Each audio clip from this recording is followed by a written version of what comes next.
السلام علیکم ورحمۃ اللہ وبرکاتہ۔ کیسے ہیں آپ سب؟ امید آپ سب ٹھیک ہوں گے۔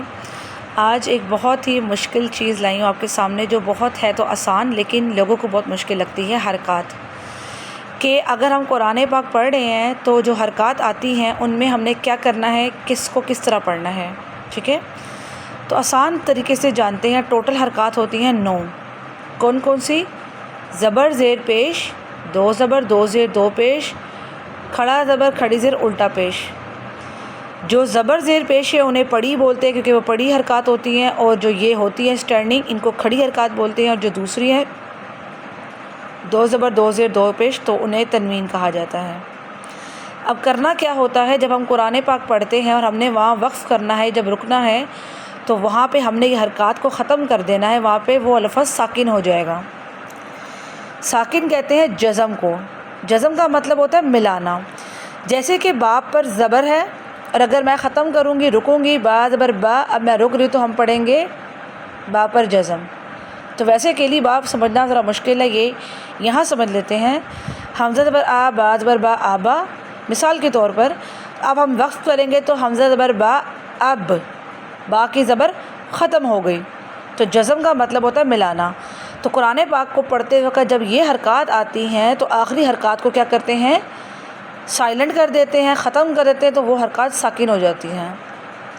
لیکن کچھ حرکات میں تبدیلی کچھ اور طرح سے ہوتی ہے، آسان طریقے سے ہم سمجھتے ہیں۔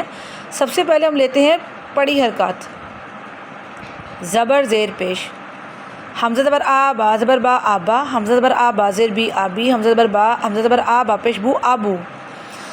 زبر والا حرف ہے تو کیا ہوگا، حمزہ زبر با، اب، ساکن ہو گیا۔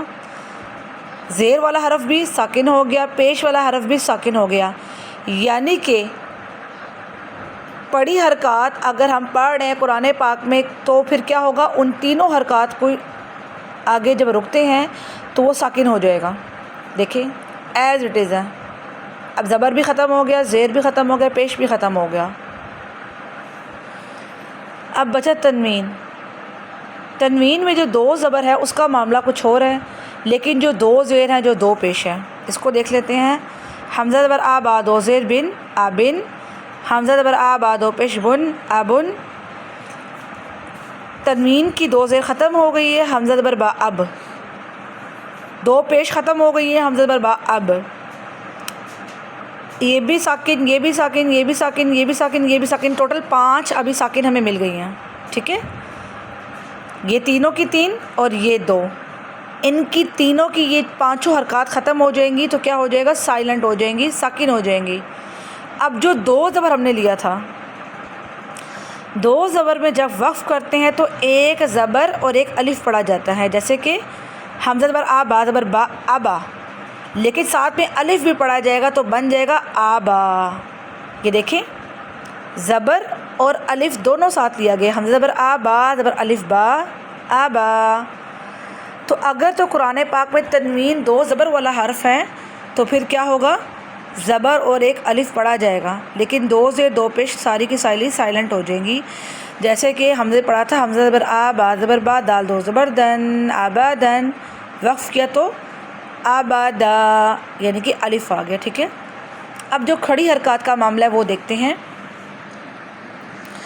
کھڑی حرکات میں کھڑا زبر کو چھوڑ دیں، اس کے ساتھ کچھ اور کرنا ہے، کھڑی زیر اور الٹا پیش ساکن ہو جائیں گی۔ اب دیکھیں اب، ادھر بھی اب، ادھر بھی اب، ادھر بھی اب، ادھر بھی اب، یہ ساروں کی ساری حرکات ختم ہو رہی ہیں، بالکل سیملیرٹی آ رہی ہے، ٹھیک ہے؟ اس کا مطلب ہے ٹوٹل حرکات 9 تھی۔ کھڑا زبر زیر پیش، 2 زبر 2 زیر 2 پیش، کھڑا زبر کھڑی زیر الٹا پیش، اور کیا ہو گیا، اب اس میں 9 حرکات کو ہم نے لکھ لیا ہے، زبر زیر پیش، 2 زیر 2 پیش، کھڑی زیر الٹا پیش۔ قرآن پاک میں یہ 7 حرکات جب آتی ہیں وہ ساری کی ساری ساکن ہو جاتی ہیں، ان کی یہ جو حرکات ہوتی ہیں وہ نہیں پڑھی جاتی، وہاں پہ جزم آ جاتی ہے۔ یہ دیکھیں ٹوٹل 9 حرکات 7 کی 7 سائلنٹ ہو گئی ہیں۔ باقی بچا 2 زبر اور کھڑا زبر۔ کھڑی زبر حمزہ زبر آ، با، کھڑی زبر با، آبا، تو یہ ایز اٹ از پڑھی جائے گی، اس میں کوئی تبدیلی نہیں آئے گی۔ کھڑی زبر میں کوئی تبدیلی نہیں ہے، ایز اٹ از پڑھی جائے گی، اور جو 2 زبر ہیں اس میں 1 زبر اور 1 الف پڑھا جائے گا۔ یہ ہے 2 زبر کا معاملہ۔ اگر یہ معاملہ پیش آتا ہے تو زبر اور 1 الف پڑھا جائے گا، اور اگر قرآن پاک میں کھڑی زبر آ رہی ہے تو ایز اٹ از پڑھی جائے گی، ٹھیک ہے۔ تو یہ جو 9 حرکات ہے اس میں سے صرف یہ والا حرکات چینج ہوگا، کھڑا زبر اور 2 زبر، باقی جو ساری حرکات ہیں وہ ساری کیا ہوں گی؟ سائلنٹ ہو جائیں گی۔ تو یہ بڑا آسان طریقہ ہے سمجھنے کا۔ ایک اور ہوتا ہے لفظ گولتا۔ قرآن پاک میں اگر تو گولتا والا کوئی بھی حرف ہے پڑھتے ہوئے آ جائے تو پھر کیا کرنا ہے؟ اس کا کچھ نہیں کرنا آپ نے، وہ جو ہے نا سارے کا سارا اس کے اوپر کوئی بھی حرکات آ جائے، زبر آ جائے، زیر آ جائے، پیش آ جائے، 2 زبر آ جائیں، 2 زیر 2 پیش، کچھ بھی آ جائے جو اپنے 9 حرکات پڑھی ہیں، تو کیا کریں گے؟ اس کو ہم ہا میں کنورٹ کر دیں گے۔ ویسے تو یہ تا ہے لیکن پھر یہ کیا بن جائے گی؟ ہا۔ جیسے کہ جنتن جنہ، ٹھیک ہے، جنہ، یہ ہا پڑھا جائے گا اب۔ تو یہ ہے آسان طریقہ حرکات کو سمجھنے کا۔ کچھ نہ سمجھ میں آئے تو پھر پوچھ سکتے ہیں آپ۔ دعا میں یاد رکھیے گا۔ السلام علیکم ورحمۃ اللہ وبرکاتہ۔